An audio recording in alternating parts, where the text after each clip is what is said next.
আজ পোস্ট গ্র্যাজুয়েটদের হাতে অফার তুলে দিলেন প্রফেসর ডক্টর মানিক সাহা। চাকরি নিয়েও কথা বললেন।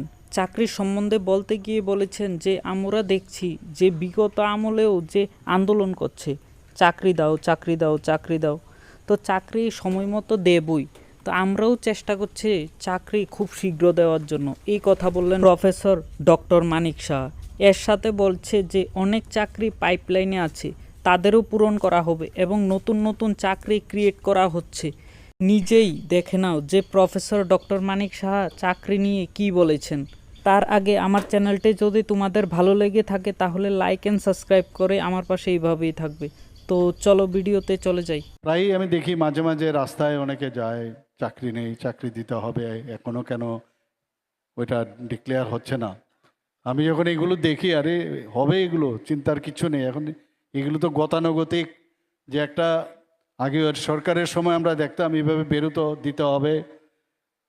আমি আপনাদের আগে আমাদের সরকার এবং আমরা নিজেরাই কবে তাড়াতাড়ি দেওয়া যায় তার জন্য চেষ্টা করি।